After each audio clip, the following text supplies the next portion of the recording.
आज घ्या घ्या घ्या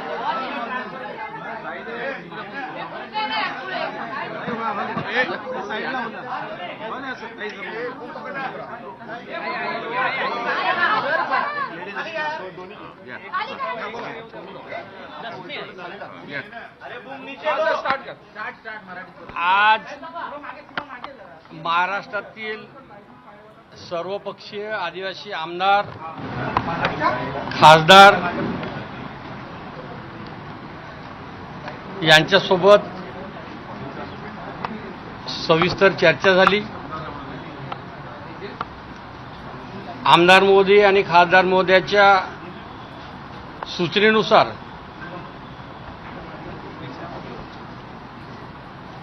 आदिवासी विकास विभागाच्या अंतर्गत शासकीय वसतिगृहामध्ये प्रवेशाकरिता असलेली वयाची अट जी आहे, वयोमर्यादा आहे, दिनांक 14 ऑगस्ट 2026चा शासन निर्णयाच्या अधीन राहून वयोमर्यादा 30 होती। त्या वयोमर्यादाला सर्व आमदार खासदार यांच्या सूचनेनुसार चर्चेनुसार स्थगिती देण्यात आलेली आहे। त्यामध्ये प्रवेशासाठी कोणाचीही वयाची अट राहणार नाही। अतिशय महत्त्वाचा विषय होता, हाच गांभीर्याने घ्यायचा होता। याकरिताच आमच्या सर्व आमदार खासदार यांच्याशी चर्चा झाली आणि येणाऱ्या काळामध्ये आदिवासी विकास विभागाअंतर्गत शासकीय वसतिगृहामध्ये प्रवेश घेणाऱ्या विद्यार्थ्यांसाठी प्रवेश घेण्यासाठी त्यांना वयाची अट राहणार नाही, ती अट रद्द केली, शिथिल करण्यात आली। एवढ्याच प्रकारचा विषय। सर हिंदी में सर हिंदी में आदिवासी विकास विभाग की ओर से सर मराठी सवाल क्या आदिवासी विकास विभाग की ओर से हॉस्टल में प्रवेश लेने के लिए 14 अगस्त 2026 को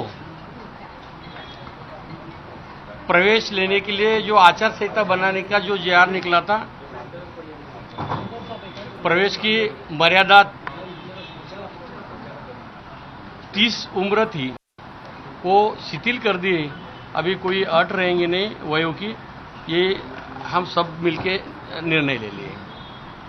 राहुल गांधी इन्होंने कहा है कि कई विद्यार्थियों को जो है प्रेगनेंसी टेस्ट तक देनी पड़ती, इस तरीके की जो बात है। बहन जी ये विषय हमारे इसमें नहीं होता है, कृपया करके ये सब्जेक्ट नहीं, क्योंकि हमारी बहन है, हमारे बच्चे हैं, ये बारे में नहीं बोलना चाहिए। ये मेरी भी राहुल गांधी ने ट्वीट करके कहा है 17 से सवाल उठाया है। मारुतराव कोवाटे का मुद्दा छोड़कर ये वो जो JR निकला वो JR में वो नहीं है, इसलिए मेरी विनंती है, हमारी बच्चियां हैं, हमारे बहना हैं, वो बारे में आप मत चर्चा करिए, यही विनंती है।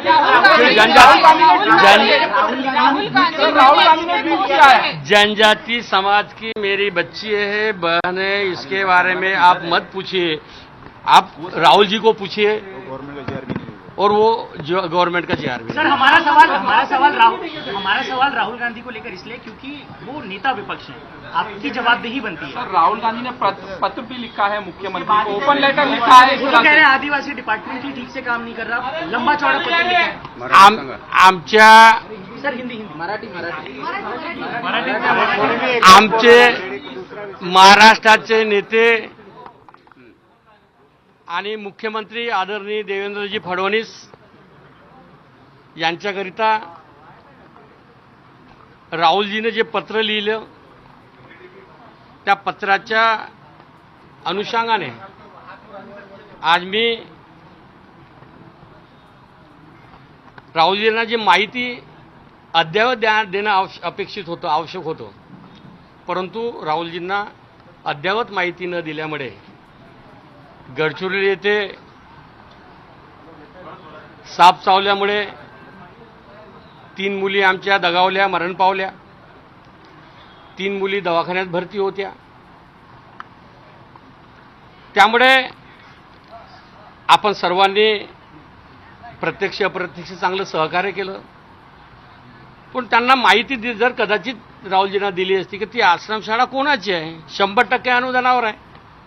100% अनुदानावर असलेली अनुदानित आश्रमशाळा, 1992ला मिळालेली अनुदानित आश्रमशाळा जर त्यांना वास्तविकता जर सांगितली असती की ती आपल्याच माजी खासदाराची आहे, माजी मंत्र्याची आहे, 3 वेळा निवडून आलेल्या आमदाराची आहे, तर कदाचित तो प्रश्न उपस्थित झाला नसता.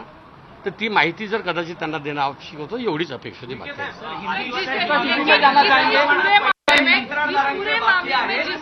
आदिवासी विभागाचे कामं झालेल्या कामांचे पैसे कंत्राटदारांचे बाकी आहेत. या संदर्भात कंत्राटदारांनी आरोप केला आहे आपल्यावरती की हे पैसे आदिवासी विभागाचे आम्हाला दिले क्या जात आपको नाहीत. लगता है राहुल गांधी इन्होंने जिस तरीके से ये पत्र लिखा है इसमें उनको जो इन्फॉर्मेशन दी गई वो कहीं पे गलत? उईके साहेब, आदिवासी विभागाचे जे पैसे बाकी आहेत त्या संदर्भात कंत्राटदारांनी आरोप केलेत आपल्यावर. आपण फक्त एवढीच अपेक्षा आहे, पुणे इथं झालेल्या कार्यक्रमाच्या अधीन राहून राहुलजींना आमच्या मुलींनी जे संवाद केला, चर्चा केली, ती माहिती थोडी अपूर्ण होती. त्यामुळे कदाचित राहुलजी तसे बोलले असेल.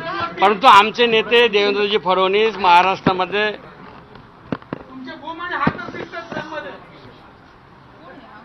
युद्ध पातळीवर विकास पर्व सुरू आहे. त्यामुळे महाराष्ट्राचे मुख्यमंत्री महोदयांना जो प्रश्न विचारला त्या प्रश्नाचं उत्तर एवढंच आहे की कदाचित जर राहुलजींना जर त्यांना माहिती दिली असती की ती आपल्याच खासदाराची आहे, आपल्याच आमदाराची आश्रमशाळा आहे, तर कदाचित तेव्हा राहुलजी कदाचित ऐकले.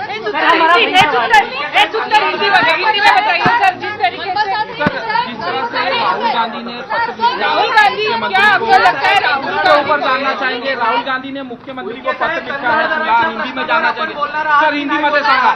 त्या संदर्भात राहुल गांधी ने पत्र लिखा है मुख्यमंत्री को, त्यांनी आरोप केलेले आहेत कंत्राटदारांनी आपल्यावर. सर, राहुल गांधी ने पत्र लिखा है मुख्यमंत्री को और जिस तरह से हमारे नेते देवेंद्र जी मुख्यमंत्री महोदय, उनको पत्र लिखा है जनजाति विभाग की ओर से. वो सब्जेक्ट रहने के कारण हम उत्तर दे रहे. बाकी लेकिन उन्होंने टेस्ट करने के बारे में बात कही है. टेस्ट करने के लोगों की ये संपूर्ण महाराष्ट्रामध्ये अनुदानित आश्रमशाळा कोणाची आहे, कोण चालवतात, कशा चालवतात, काय व्यवस्था आहे, काय सुविधा आहे किंवा नाही, याबाबतच आपण सर्व लक्ष घातलं तर 100% सर्वांना उत्तर मिळेल.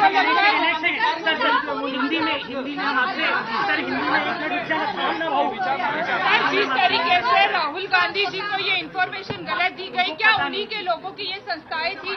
क्या आप कहेंगे उस बारे में जो आपने महाराष्ट्र में अनुदानित आश्रम स्कूल 100% ग्रांट वो उनकी है.